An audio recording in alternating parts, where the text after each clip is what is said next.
¿Les puedes pedir el audio? Área metropolitana de Guadalajara en la última década. Hoy hay 257.213 fincas que se quedaron sin ocupar. Aguas negras que salen de las alcantarillas se han apoderado de las calles de la colonia Las Huertas en el municipio de San Pedro Tlaquepaque. Los vecinos de la zona han tenido que soportar los malos olores. En la historia del día le vamos a contar la historia de Chava, uno de los 3 jóvenes que ayudaron a una menor víctima de abuso. Salvador es un héroe sin capa. Comenzamos con nuestro periodista, Mario Muñoz.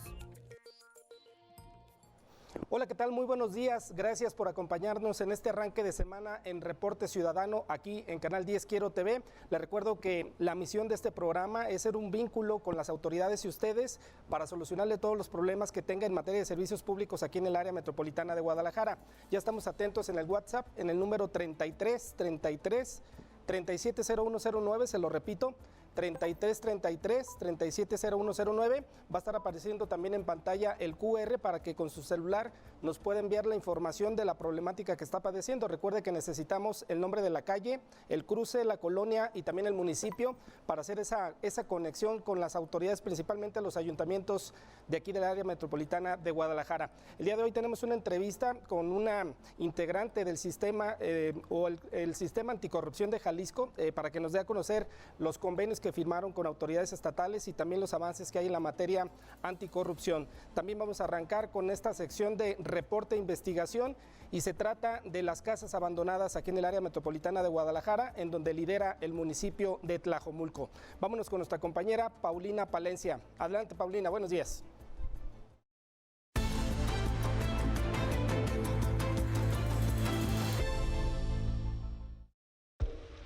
En Jalisco, 47.171 viviendas fueron abandonadas en los municipios del área metropolitana de Guadalajara en la última década, según el Censo de Población y Vivienda 2020 del INEGI. En ese periodo, pasaron de 210.042 fincas que se quedaron sin ocupantes a 257.213. Este fenómeno obedece a que la vivienda económica se puede encontrar solamente en la periferia de la metrópoli. El problema es que en esas zonas no se cuenta con servicios básicos o medios de transporte público principalmente, y las largas distancias provocan que la gente abandone esas casas para vivir cerca de sus centros de trabajo. Incluso abandonan viviendas que se están pagando al Infonavit. No me he podido ir por lo lejos que me queda de mi trabajo y por la inseguridad, más que nada.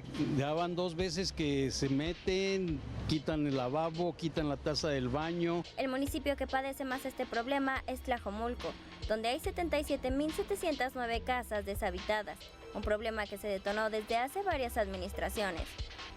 Le continúa Zapopan con 53.505 viviendas en estas condiciones y Guadalajara con 44.990. En síntesis, la Política Nacional de Vivienda que se implementó hace varias décadas apoyó la construcción de casas para alentar a la economía.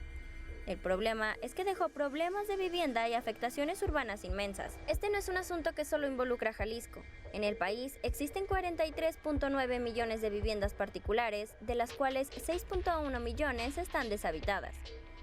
Los estados con mayor porcentaje de viviendas deshabitadas son Morelos, Hidalgo, Guerrero, Oaxaca, Zacatecas y Michoacán, mientras que los estados con menos porcentaje de viviendas deshabitadas son la Ciudad de México, Baja California, Estado de México, Coahuila y Aguascalientes.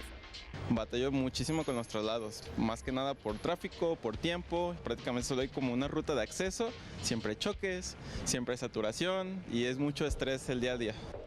La mayoría de las viviendas se construyeron en lugares sin infraestructura ni equipamiento, como agua, parques, escuelas, centros de salud o vigilancia, pero también falla el transporte público o las fuentes de trabajo. Y en su mayoría fueron financiadas por el Infonavit. Entre los municipios que han apostado a revertir este problema destacan Tlajomulco y Guadalajara. A través del programa Renta tu Casa, Tlajomulco invierte en el pago de renta de viviendas para personas con problemas económicos, que no puedan costear el precio de un alquiler, con una retribución mensual de 350 pesos por parte de los beneficiarios del ayuntamiento. El plan tiene reconocimientos internacionales, pero falta mucho para reducir el fenómeno de las casas abandonadas. Siempre debe asesorarse con personal del Infonavit cuando pretende adquirir una vivienda. Informó Paulina Palencia, Quiero TV.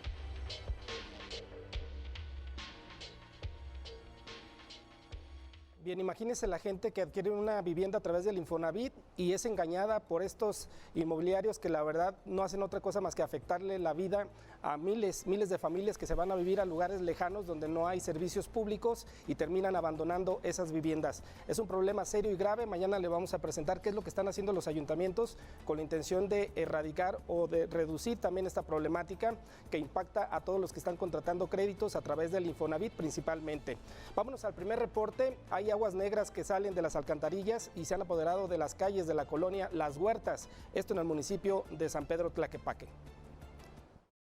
Pues las aguas negras por la calle, tenemos 15 días con este problema y pues la ausencia de las autoridades, los malos olores, infecciones, ya nos hemos enfermado de la panza y todo eso.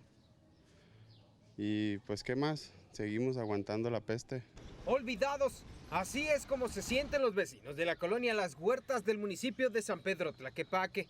Aseguran que desde hace 2 semanas han tenido que vivir con sus calles contaminadas por aguas negras. Pues a veces marcamos y ya ni contestan. Como ayer estuve intentando todo el día y marca ocupado y fuera de línea. Sí, pero ya están todos tapados. Pues esto es cada temporal de lluvias.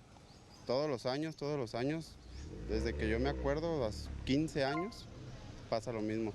Llueve, se tapa las tuberías, corre el agua y todo se estanca aquí. El cruce de las calles Granada y Toronja es una de las más afectadas, pues en este punto se acumula el agua, generando graves afectaciones a los vecinos y comerciantes cercanos, por lo que piden la pronta y oportuna respuesta de las autoridades. Con imágenes de José Contreras, Fernando Núñez, Quiero TV.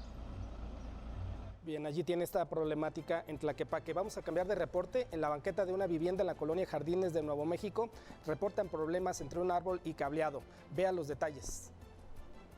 En el cruce de las calles Primera Poniente y Segunda Norte de la colonia Jardines de Nuevo México en Zapopan, 2 grandes árboles que ya se han entrelazado tienen preocupados a los vecinos, pues temen que pueda dañar la fachada de sus hogares o continúe rompiendo el piso. Además, los cables de energía eléctrica ya están enredados en las ramas.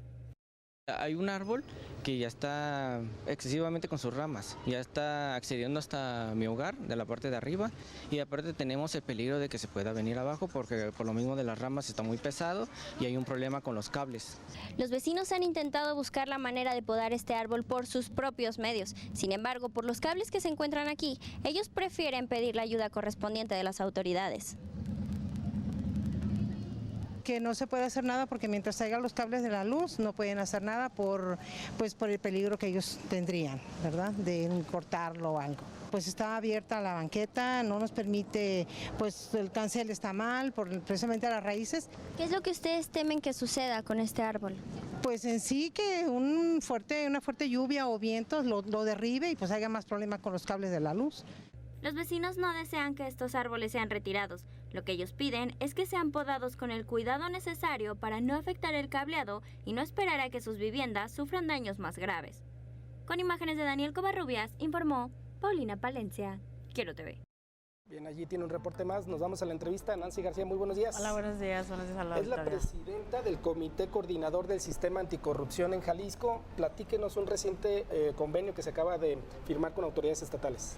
Pues mira, compartirles que justamente el jueves pasado le propusimos a los 3 poderes públicos, al gobierno del estado, al poder legislativo y al judicial, firmar una serie de compromisos para construir una agenda anticorrupción en Jalisco. ¿Qué es esto? Que todas las dependencias públicas hagan programas institucionales anticorrupción, entre otras cosas para mejorar la calidad de los servicios, para rendir cuentas, para fortalecer pues acciones como sistema contra la corrupción, ¿no? Platíquenos, ¿y eso en qué consiste para medirlo? Mira, la política estatal anticorrupción tiene 4 ejes. 1, que fomenta la participación ciudadana, el control de la impunidad, el control de la arbitrariedad y la discrecionalidad, y también fomentar la integridad pública, la integridad en el servicio público. Estos 4 programas tienen una serie de acciones muy concretas para las dependencias públicas. De lo que se trata ahora es que a todos los poderes públicos, a los organismos públicos constitucionales, a los municipios, a las dependencias, les caiga el 20 de que tienen que empezar ya a hacer acciones anticorrupción de manera coordinada con el sistema. Y entonces el llamado del jueves precisamente, y por eso era la relevancia de hacerlo como Estado, esto no ha pasado en el país ni a nivel nacional ni a nivel de las 32 entidades, es salir todos juntos y coordinarnos para hacer estas estrategias anticorrupción, y que no solo son anticorrupción, también tienen que ver con promover pues una mayor eficiencia, lo cual digamos redundaría en que haya menos faltas administrativas graves y no graves. Sí. Nancy, me parece que, bueno, hemos visto como nunca que han caído peces gordos a la cárcel, sobre todo exsecretarios de la pasada administración de Aristóteles Sandoval. Pero pregunta, ¿usted está conforme con los resultados que se están dando? Porque en los ayuntamientos prácticamente no vemos sanciones importantes. Justamente porque no hay la infraestructura, no hay la capacitación, y en muchos, incluso en muchos municipios todavía ni siquiera hay órgano interno de control. Entonces hay que crear una estructura, hay que ir capacitando a los servidores públicos y mostrarles qué es esto, ¿no? Por ejemplo, yo te puedo asegurar, porque hemos hecho giras en los municipios, que hay municipios donde incluso no se entiende qué es la corrupción, a todo le llaman corrupción y no todo es corrupción. Las omisiones o las inacciones de los servidores públicos también pueden ser faltas administrativas graves y no graves. Entonces hay que hacer mucha pedagogía para ir construyendo capacidades institucionales, y que, por ejemplo, tú que recibes muchas demandas ciudadanas, tanto los ciudadanos como los servidores públicos sepan qué es lo que dice la ley y si es una falta o francamente es un delito de corrupción, sí, ¿no? Entonces la idea de este jueves es precisamente pues decir, vamos a hacerlo todos, y esto en el largo y en el mediano plazo se tendrá que evaluar y verificar. Sí. ¿Tiene el dato de cuántos ayuntamientos no tienen órganos de control interno, que son las famosas contralorías? Las famosas contralorías, no traigo el dato, pero más o menos hay poco más de la mitad en el estado que sí lo tienen. ¿Qué es lo que hace falta? ¿Cómo los tratan en presupuesto para que con presupuesto sí pueda haber acciones contundentes?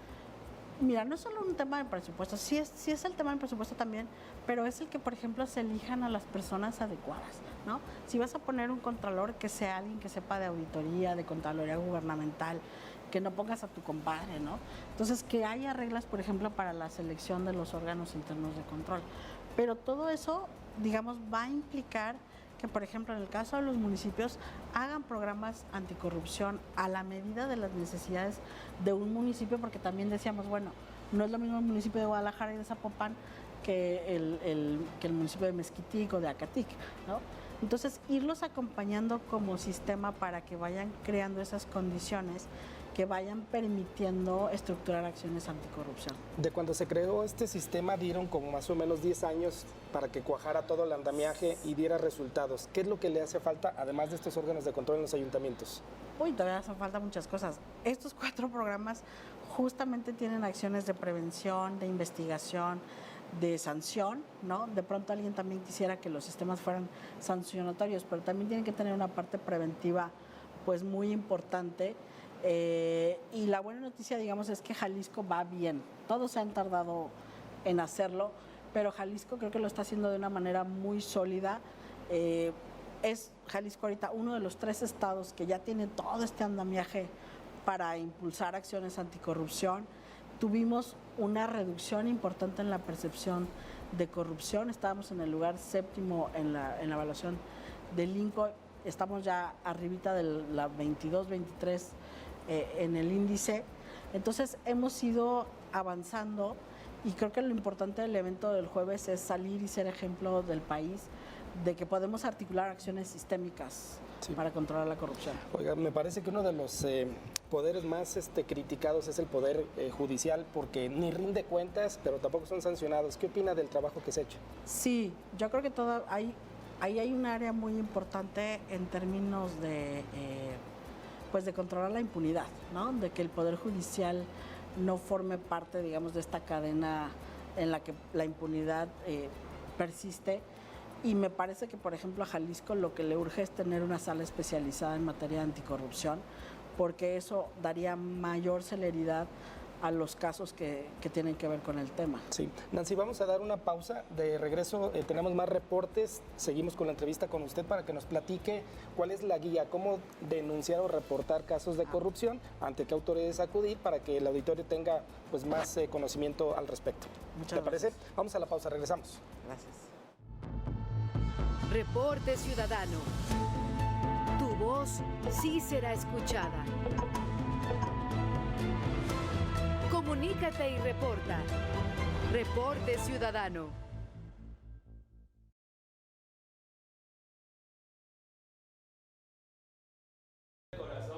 Reporte Ciudadano.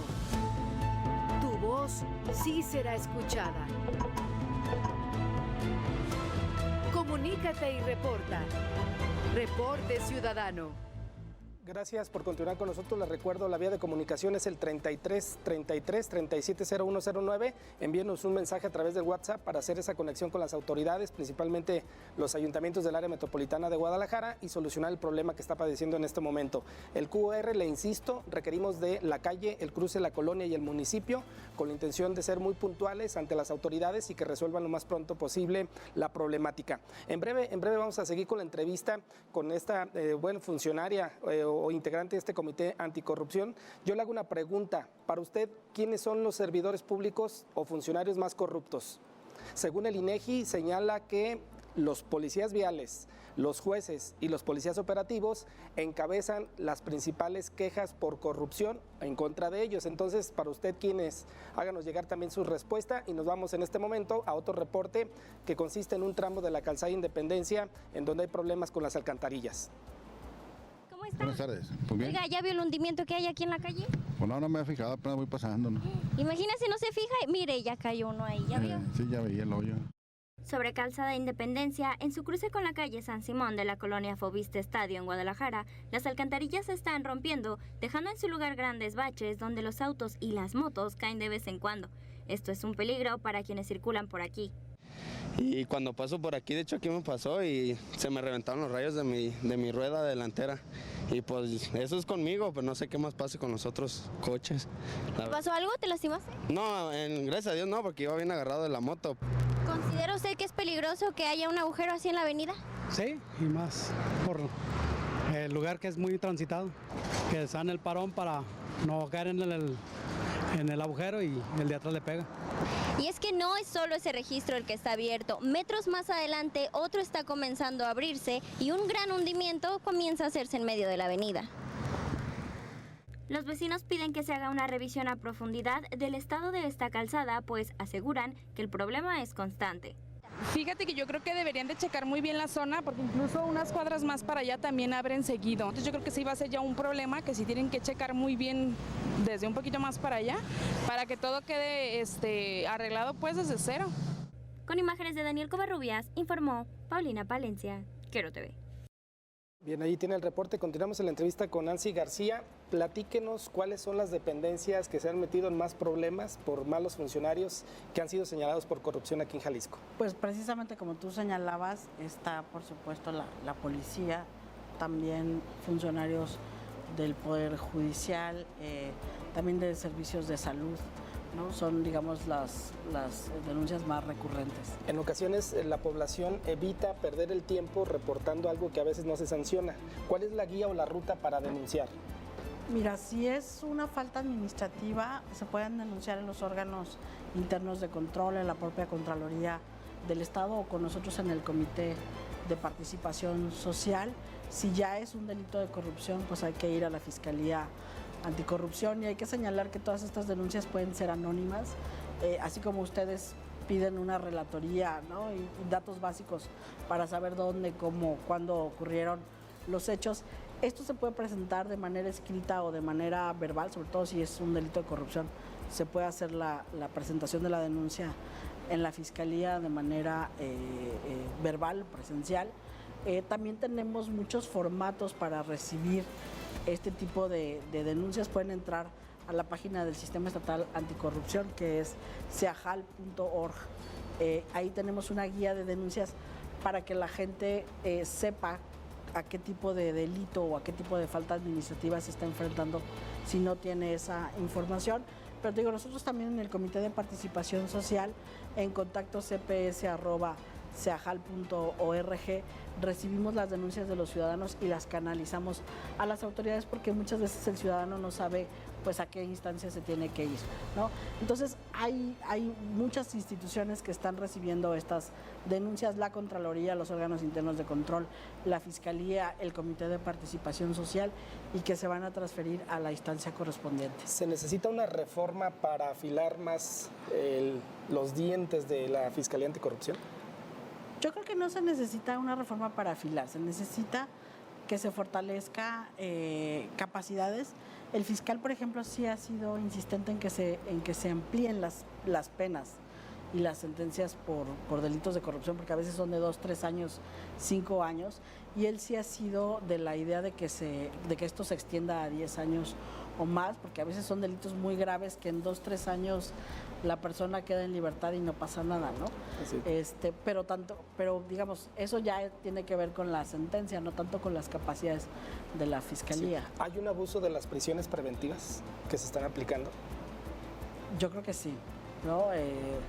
Que puede ser, digamos, positivo o negativo, porque a veces hay personas que no se les comprueba un delito y que permanecen mucho tiempo privadas de su libertad, y hay otras personas que por cualquier cosa ya te dan prisión preventiva. Creo que ahí sí hay un área de oportunidad importante. ¿Qué opina del trabajo de la Fiscalía Anticorrupción? Pues me parece que la Fiscalía ha hecho una buena labor. La verdad es que empezó con muy poco personal, pero ha ido fortaleciendo su personal. Y hay que decirlo también, por eso hace rato yo te comentaba que hay que generar capacidades. No teníamos personal especializado en anticorrupción, ¿no? Y se han ido creando y se han ido capacitando a los policías para atender este tipo de cuestiones que son multicausales y que tienen muchas aristas, ¿no? No es como cualquier otro delito, puede tener muchas implicaciones.